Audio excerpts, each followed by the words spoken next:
SC ST బీసీల సంక్షేమానికి కట్టుబడి ఉన్నాం. ఓకే, పట్టి విక్రమార్క గారు మన తెలంగాణ ఉప ముఖ్యమంత్రి గారు మాట్లాడుతున్నారు. వారికి రాజకీయ అధికారం కల్పిస్తాం.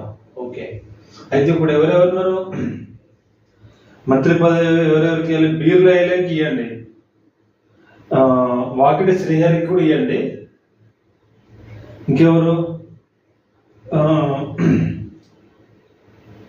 ఎస్సీ ఎస్టీకి ఇవ్వండి 2, విజయశాంతి గారికి ఇవ్వండి. రాజగోపాల్ రెడ్డి అడుగుతున్నాడు, మళ్ళీ ఆయనకి ఇస్తారా? కోమటిరెడ్డి వెంకరెడ్డి తీసి ఆయన కానీ ఇవ్వండి. అప్పుడు కట్టుబడి ఉన్నామనే మాటలకి ఒక అర్థం అనేది ఉంటుంది. వెనుకబడిన వర్గాల ఆత్మగౌరవమే లక్ష్యం. డిప్యూటీ సీఎం పట్టి విక్రమార్క ఎస్సీ ఎస్టీ బీసీల సంక్షేమానికి కట్టుబడి ఉన్నామని, ఈ వర్గాలకు రాజకీయ అధికారం కల్పించాలని కాంగ్రెస్ చిత్తశుద్ధితో ఉందని డిప్యూటీ సీఎం బట్టి విక్రమార్క అన్నారు.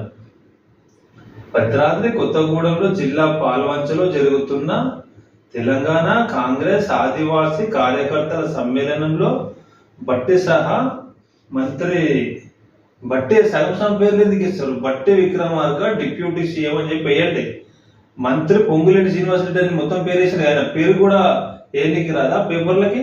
పూర్తి పేరు వేయండి. ఏఐసిసి వ్యవహారాల ఇన్ఛార్జి మీనాక్షి నటరాజన్ ముందని చెప్పి మాట్లాడుతున్నట్టున్నా. నటరాజన్, పిసిసి చీఫ్ మహేష్ కుమార్ గౌడ్ తదితరులు పాల్గొన్నారు.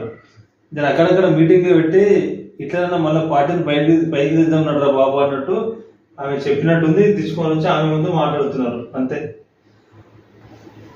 ఈ సందర్భంగా బట్టి మాట్లాడుతూ, వెనుకబడిన వర్గాల వారు తలెత్తుకొని ఆత్మగౌరవంతో బతకాలనేదే కాంగ్రెస్ లక్ష్యమని. అవును, అందుకే సర్పంచులకు పాత బిల్లు మొత్తం ఇచ్చేసిండ్రు. ఆ ప్రభుత్వంలో చేసినా ఈ ప్రభుత్వంలో చేసినా మేము ఇస్తున్నామని చెప్పి ఇచ్చేసినట్టున్నారు అందరికి. మొత్తం ₹1 కూడా లేకుండా భూములన్నీ తీసేసుకున్నారు. ప్రజల భూములు ప్రజలకు ఇప్పించేస్తున్నారు. హైదరాబాద్తో నష్టపోయిన పైసలు ఇచ్చిండ్రు.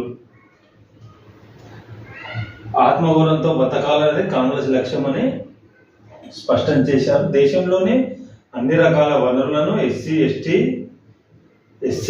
రాసిండ్రు. ఎస్సీ ఎస్టీ రాయాలి. ఎస్సీ ఎస్టీ బీసీలకు ఇవ్వాలని పార్టీ నిర్ణయించిందన్నారు. వారిని దృష్టిలో పెట్టుకొని సంక్షేమ పథకాలు రూపొందిస్తున్నామని